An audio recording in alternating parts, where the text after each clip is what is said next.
ರಾಜ್ಯ ಸರ್ಕಾರ ದಿವಾಳಿಯತ್ತ ಸಾಗುತ್ತಿದೆ. ಬಿಜೆಪಿ ರಾಜ್ಯಾಧ್ಯಕ್ಷ ಬಿವೈ ವಿಜಯೇಂದ್ರ. ಸೊರಬ. ರಾಜ್ಯ ಕಾಂಗ್ರೆಸ್ ಸರ್ಕಾರದ ಗ್ಯಾರಂಟಿಗಳು ಶಾಶ್ವತವಲ್ಲ. ರಾಜ್ಯವನ್ನ ಸಾಲದ ಕೂಪಕ್ಕೆ ತಳ್ಳಲಾಗುತ್ತಿದೆ. ಕೆಲವು ತಿಂಗಳು ಕಳೆದರೆ ಸರ್ಕಾರಿ ನೌಕರರಿಗೆ ಸಂಬಳ ಕೊಡುವುದಕ್ಕೂ ಕಷ್ಟಕರವಾಗಲಿದ್ದು, ರಾಜ್ಯ ಸರ್ಕಾರ ದಿವಾಳಿಯತ್ತ ಸಾಗುತ್ತಿದೆ ಎಂದು ಬಿಜೆಪಿ ರಾಜ್ಯಾಧ್ಯಕ್ಷ ಬಿವೈ ವಿಜಯೇಂದ್ರ ಆರೋಪಿಸಿದರು. ಶಿವಮೊಗ್ಗ ಜಿಲ್ಲೆ ಸೊರಬ ಪಟ್ಟಣದಲ್ಲಿ ಶುಕ್ರವಾರ ಬಿಜೆಪಿ ಯುವ ಮೋರ್ಚಾ ವತಿಯಿಂದ ಲೋಕಸಭಾ ಚುನಾವಣೆ ಅಂಗವಾಗಿ ಹಮ್ಮಿಕೊಂಡಿದ್ದ ಬೈಕ್ ರ್ಯಾಲಿಯಲ್ಲಿ ಪಾಲ್ಗೊಂಡು ನಂತರ ಶ್ರೀ ರಂಗನಾಥ ದೇವಸ್ಥಾನದ ಮುಂಭಾಗ ನಡೆದ ಬಹಿರಂಗ ಸಭೆಯನ್ನುದ್ದೇಶಿಸಿ ಅವರು ಮಾತನಾಡಿದರು.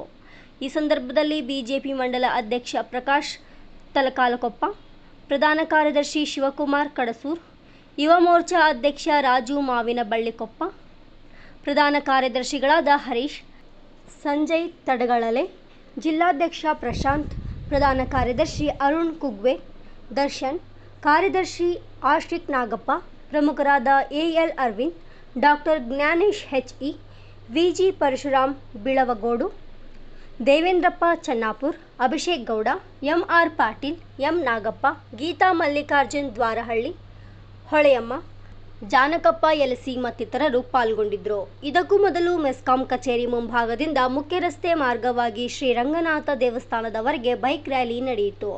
ವರದಿ ಸಂದೀಪ್ ಯುಎಲ್ ಸೊರಬ. ರಾಜ್ಯ ಸರ್ಕಾರ ಬಂದು ತಲುಪಿರ್ತಕ್ಕಂಥದ್ದು ನಾವಿವತ್ತು ನೋಡ್ಬೇಕಾಗಿರ್ತಕ್ಕಂಥದ್ದು, ಬಿಜೆಪಿ ಸರ್ಕಾರ ಕೇಂದ್ರ ಸರ್ಕಾರ ಬಂದ ಮೇಲೆ ರಾಘಣ್ಣ ಅವರು ಕಳೆದ 5 ವರ್ಷದಲ್ಲಿ 10 ವರ್ಷದಲ್ಲಿ ಮಾಡಿರ್ತಕ್ಕಂಥ ಅಭಿವೃದ್ಧಿ ಕೆಲಸ ಕಾರ್ಯಗಳು ಮತ್ತೆ ನಮ್ಮ ಜನಪ್ರಿಯ ಸಂಸದರು ರಾಘವೇಂದ್ರ ಅವರ ಒಂದು ಕನಸಿದೆ. ಇವತ್ತು ಶಿವಮೊಗ್ಗದಲ್ಲಿ ಏರ್ಪೋರ್ಟ್ ಆಗಿದೆ. ನಮ್ಮ ಜಿಲ್ಲೆಗೆ ಇವತ್ತು 20-25 ಟ್ರೈನ್ಗಳು ಬರ್ತಾ ಇದೆ. ಇವತ್ತು ನಮ್ಮ ಟ್ರೈನು ಶಿಕಾರಿಪುರದ ಮೂಲಕ ರಾಣೆಬೆನ್ನೂರು ಕೂಡ ಎಕ್ಸ್ಟೆನ್ಷನ್ ಆಗ್ತಾ ಇರ್ತಕ್ಕಂಥದ್ದು. ರೈಲ್ವೆ ಸ್ಟೇಷನ್ನು ಏರ್ಪೋರ್ಟ್ ಇದರ ಪರಿಣಾಮ ಏನು ಅಂತ ಹೇಳಿದ್ರೆ, ಮುಂದಿನ ದಿನಗಳಲ್ಲಿ ಹೆಚ್ಚೆಚ್ಚು ಕೈಗಾರಿಕೆಗಳು ನಮ್ಮ ಜಿಲ್ಲೆಗೆ ಬರಬೇಕು. ಹೆಚ್ಚೆಚ್ಚು ಕೈಗಾರಿಕೆಗಳು ಬಂದರೆ ನಮ್ಮ ಕ್ಷೇತ್ರದಲ್ಲಿರ್ತಕ್ಕಂಥ ಯುವಕರಿಗೆ ಉದ್ಯೋಗ ಸಿಗ್ತದೆ ಮತ್ತು ಆರ್ಥಿಕವಾಗೂ ಕೂಡ ನಾವು ಮುಂದೋಗೋದಕ್ಕೆ ಸಾಧ್ಯ ಆಗ್ತದೆ ಅಂತಕ್ಕಂಥದ್ದು.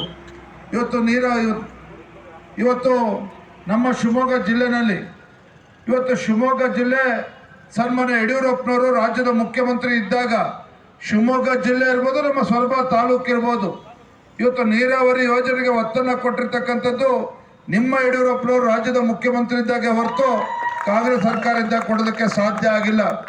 ಏನೀಗಿರ್ತಕ್ಕಂಥ ಕಾಂಗ್ರೆಸ್ ಸರ್ಕಾರ ಇದೆ, ಜನಪ್ರತಿನಿಧಿ ಇದ್ದಾರೆ, ಪುಕ್ಷಟೆ ಮೈಕ್ ಹಿಡ್ಕೊಂಡು ಭಾಷಣ ಹೊಡಿತಾರೆ ಹೊರತು ಅವ್ರ ಕೈಯಲ್ಲಿ ಒಂದು ನಯಾ ಪೈಸೆ ಕೆಲಸ ಅಂತೂ ಆಗೋದಿಲ್ಲ. ಹೌದಾನೆ? ಯಾವುದೋ ಕೆಲಸನೂ ಕೂಡ ಆಗೋದಿಲ್ಲ. ಇವತ್ತು ಕೂಡ ನಮ್ಮ ಜಿಲ್ಲೆಯ ಜನ, ರಾಜ್ಯದ ಜನ ಯಡಿಯೂರಪ್ಪನವ್ರು ಮುಖ್ಯಮಂತ್ರಿ ಇದ್ದಾಗ ಏನು ಭಾಗ್ಯಲಕ್ಷ್ಮಿ ಯೋಜನೆ ಕೊಟ್ಟರು, ಇವತ್ತು ರೈತರ ಪಂಪ್ ಸೆಟ್ಗಳಿಗೆ ಉಚಿತ ವಿದ್ಯುತ್ತನ್ನು ಕೊಟ್ಟರು. ಯಡಿಯೂರಪ್ಪನವರು ಮುಖ್ಯಮಂತ್ರಿ ಇದ್ದಾಗ ರೈತರು ತನ್ನ ಹೊಲಕ್ಕೆ TC ಹಾಕೋಬೇಕು ಅಂತ ಹೇಳಿದ್ರೆ 25,000 ರೂಪಾಯಿ ಕಟ್ಟಿದ್ರೆ ಸಾಕಾಗ್ತಾ ಇತ್ತು. ಅಧಿಕಾರಿಗಳು ಬಂದು TC ಹಾಕಿ ರೈತರ ಹೊಲಕ್ಕೆ TC ಹಾಕಿ ವಿದ್ಯುತ್ ಸಂಪರ್ಕ ಕೊಟ್ಟು ಹೋಗ್ತಾ ಇದ್ರು.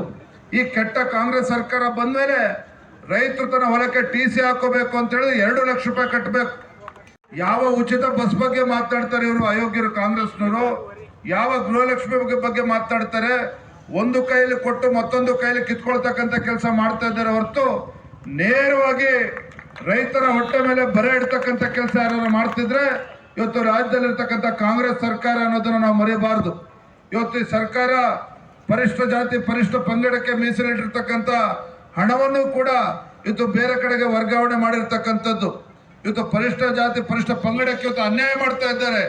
ಬಿಜೆಪಿ ಸರ್ಕಾರ ಇದ್ದಾಗ ಇವತ್ತು 20-25 ಸಾವಿರ ಕೋಟಿ ಕೊಟ್ಟಿದ್ರು. ಅದೆಲ್ಲವನ್ನು ಕೂಡ ಇವತ್ತು ವರ್ಗಾವಣೆ ಮಾಡಿರ್ತಕ್ಕಂಥದ್ದು ಕೂಡ ತಾವು ನೋಡ್ತಾ ಇದ್ದೀರಿ. ಇವತ್ತು ನಮ್ಮ ರಾಜ್ಯದಲ್ಲಿ ಇವತ್ತು ಯಡಿಯೂರಪ್ಪನವರು ಇವತ್ತು ಕೂಡ ನೆನೆಸ್ಕೊಳ್ತಾರೆ. ಯಡಿಯೂರಪ್ಪನವರು ಬಿಜೆಪಿ ಸರ್ಕಾರ ಬಸವರಾಜ ಬೊಮ್ಮಾಯಿಯವರಿದ್ದಾಗ ಕೊಟ್ಟಿರ್ತಕ್ಕಂಥ ಅಭಿವೃದ್ಧಿ ಕೆಲಸ ಕಾರ್ಯಗಳು, ಇವತ್ತು ಪ್ರಧಾನಮಂತ್ರಿ ಕಿಸಾನ್ ಸಮ್ಮಾನ್ ಯೋಜನೆ 6,000 ರೂಪಾಯಿ ಕೊಡ್ತಾ ಇದ್ರೆ ಯಡಿಯೂರಪ್ಪನವರು 4,000 ರೂಪಾಯಿ ಕೊಡ್ತಾ ಇದ್ರು. ಈ ರೀತಿ ಸರ್ಕಾರ ಬಂದ ಮೇಲೆ ಬೊಮ್ಮಾಯಿ ಕೊಟ್ಟಂತ ರೈತ ವಿದ್ಯಾನಿಧಿ ನಿಲ್ಲಿಸಿದ್ರು, ಪ್ರಧಾನಮಂತ್ರಿ ಕಿಸಾನ್ ಸಮ್ಮಾನ್ ಯೋಜನೆ ನಿಲ್ಲಿಸಿದ್ರು, ಭಾಗ್ಯಲಕ್ಷ್ಮಿ ಯೋಜನೆಯನ್ನು ನಿಲ್ಲಿಸಿದ್ದಾರೆ, ಬಿಜೆಪಿ ಸರ್ಕಾರದ ಅನೇಕ ಯೋಜನೆಗಳನ್ನು ನಿಲ್ಲಿಸಿದ್ದಾರೆ.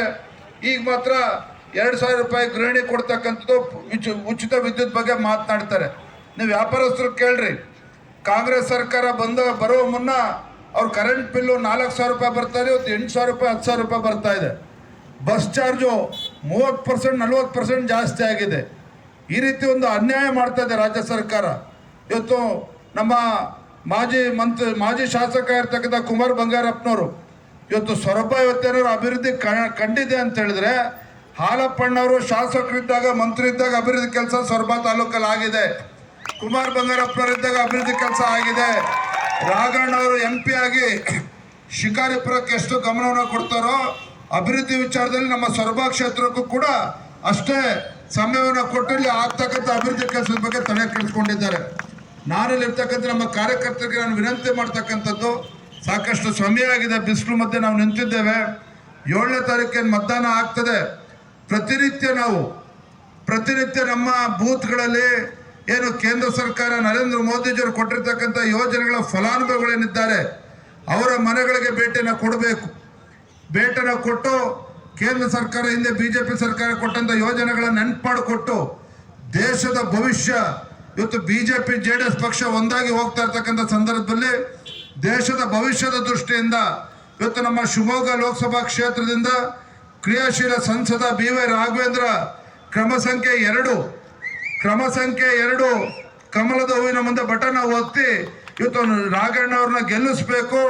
ಯಾವ ಅಂತರದಲ್ಲಿ ಅಂತ ಹೇಳಿದ್ರೆ ಇವತ್ತು ಶಿವಮೊಗ್ಗ ಲೋಕಸಭಾ ಕ್ಷೇತ್ರದಲ್ಲಿ ಶಿವಮೊಗ್ಗ ಮತ್ತು ಬೈಂದೂರು ಒಳಗೊಂಡಂತೆ ರಾಘಣ್ಣವರು ಇವತ್ತು 3 ಲಕ್ಷಕ್ಕೂ ಹೆಚ್ಚು ಅಂತರದಿಂದ ಗೆಲ್ತಾರೆ ಅನ್ನೋದು ಎಲ್ಲರೂ ಕೂಡ ಮಾತನಾಡ್ತಾ ಇದ್ದಾರೆ. ನಮ್ಮ ಇಲ್ಲಿರ್ತಕ್ಕಂಥ ಯುವ ಮೋರ್ಚಾ ಕಾರ್ಯಕರ್ತರ ಮುಖಂಡರು ತಾವೇನಿದ್ದೀರಿ, ಇವತ್ತು ಯಾರೇ ಶಾಸಕರಿರಲಿ ಏನೇ ಮಂತ್ರಿ ಇರಲಿ, ಅವ್ರು ಯಾರೇ ಇದ್ದರೂ ಸಹ ನಮ್ಮ ಕ್ಷೇತ್ರದ ಸರ್ವಾಂಗೀಣ ಅಭಿವೃದ್ಧಿಯ ದೃಷ್ಟಿಯಿಂದ ನಾವಿವತ್ತು ಸವಾಲಾಗಿ ಸ್ವೀಕಾರ ಮಾಡಿ ನಮ್ಮ ಸೊರಬ ವಿಧಾನಸಭಾ ಕ್ಷೇತ್ರದಿಂದ ಕನಿಷ್ಠ 20-25 ಸಾವಿರ ಇವತ್ತು ಲೀಡನ್ನು BJPಗೆ ರಾಘಣ್ಣವ್ರಿಗೆ ಕೊಡಿಸ್ಬೇಕು, ಆ ಮನವಿಯನ್ನು ಮಾಡೋದಕ್ಕೋಸ್ಕರ ಬಂದಿದ್ದೇನೆ. ಹಾಗಾಗಿ ಇರ್ತಕ್ಕಂಥದ್ದು ಇವತ್ತಾಗಲೇ 26ನೇ ತಾರೀಕು, ಕೇವಲ 9-10 ದಿನಗಳು ಮಾತ್ರ ಇರ್ತಕ್ಕಂಥದ್ದು. ಪ್ರತಿನಿತ್ಯ ನಾವು ನಮ್ಮ ಬೂತ್ಗಳಲ್ಲಿ ಇವತ್ತು ಎಲ್ಲ ಮನೆಗಳಿಗೆ ಭೇಟಿಯನ್ನು ಕೊಟ್ಟು ಅವರ ಮತದಾರ ಮನಸ್ಸನ್ನು ಗೆಲ್ತಕ್ಕಂಥ ಕೆಲಸ ನಾವು ಮಾಡಬೇಕಾಗಿದೆ. ಆಗ ಮಾತ್ರ ನಾವು 20-25 ಸಾವಿರ ಅಂತರ ಸೊರಬದಲ್ಲಿ ತೆಗೆದುಕೊಳ್ಳೋಕೆ ಆಗ್ತದೆ ಅಂತ ಹೇಳ್ತಾ ಇವತ್ತು ನಂಗೆ ತುಂಬ ಸಂತೋಷ ಆಯಿತು. ನಿನ್ನೆ ಸಂಜೆ ತಿಳಿಸಿದ್ರು ಸಹ ದೊಡ್ಡ ಸಂಖ್ಯೆ